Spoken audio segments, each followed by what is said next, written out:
너 그 소식 들었어? 고발뉴스에서 마트를 한대. 어디로 가야 돼? 가긴 어딜까? 인터넷 쇼핑몰이라고. 포털에서 고발마트를 검색해봐. 어마어마하게 많은 제품들이 은하계 최저가로 공급되고 있어. 고발마트 함께 해주시면 정말 감사하겠습니다. 고발마트에서 만나요. 지금 이동훈이 공작새 날개로 거대한 옵티머스 게이트를 가리려고 한다. 속아 웃을 일이다. 황희석 열린민주당 최고위원은 이동훈 전 윤석열 캠프 대변인의 정치 공작 주장에 대해 핵심을 흐리기 위한 속임수라며 다음과 같이 밝혔다.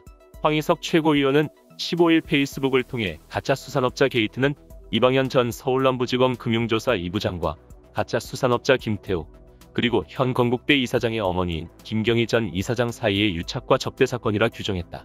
황 최고위원은 이 사건의 핵심은 단순 청탁금지법 위반이냐 아니면 뇌물수수죄냐에도 있지만 그것보다는 건국대학교의 기본재산임에도 기본재산이 아니라고 판단해서 자금횡령 사건을 덮어준 수사 결과를 과연 누가 결재하고 승인했느냐의 문제이기도 하다라고 짚었다. 그는 또 수산업자 김태우를 거쳐서 김경희 전 이사장으로부터 접대를 받고 뇌물이든 부정한 금전 등을 챙긴 사람이 이방현 검사뿐이냐 아니면 이방현 위에 검찰 상부도 포함되느냐의 관점에서 봐야 한다고 강조했다. 즉 언론이 이동훈의 공작 의혹 발언을 계기로 김태우와 이동훈 두 사람 사이에 금품 수수와 그 성격만을 주목하고 있는데 그게 아니라 건국대 횡령 사건을 봐준 검찰 조직 전체의 문제로 확장시켜 봐야 한다는 것이다. 그러면서 황 최고는 고려해야 할 팩트 4가지를 제시했다.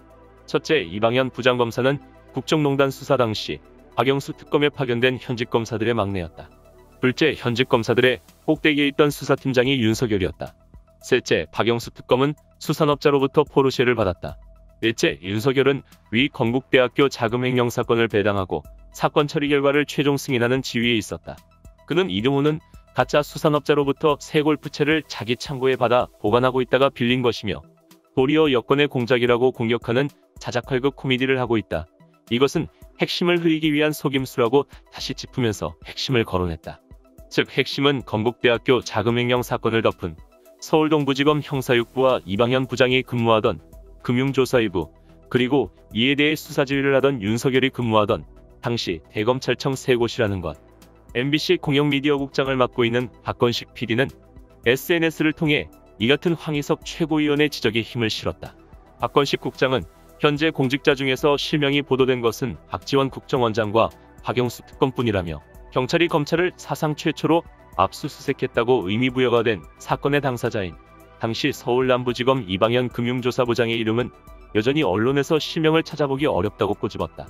박 국장은 박영수 특검팀에서 일했고 박영수 특검이 수산업자 김태우에게 소개해준 당사자이며 기업들과 여의도 금융권이 벌벌 떤다는 금융조사부장인 공직자를 언론은 왜 굳이 익명으로 처리할까? 경찰이 신청한 압수수색 영장을 법원이 발부까지 해준 확실한 사례조차 실명 보도를 하지 않는 이유를 이해하기가 쉽지 않다고 지적했다. 이어 이방현 검사는 남부지검에서 손혜원 의원을 기소한 것으로도 유명한 셀럽이라며 이방현은 고급 시계 등을 받은 혐의로 압수수색을 받은 것으로 알려져 있지만 눈여겨볼 점은 건국대 옵티머스 불법 투자건과의 연계 의혹이라고 재차 강조했다. 옵티머스 사건을 축소하려는 세력이 누구인가? 건국대의 옵티머스 불법 투자 사건에 대한 검찰의 봐주기 수사는 옵티머스 게이트 전체에 대한 윤석열 검찰의 과오를 드러내는 아킬레스건이라는 분석이 설득력을 얻고 있다. 진실은 침몰하지 않는다. 이상 뉴스검색이었습니다. 구독과 좋아요 부탁드립니다.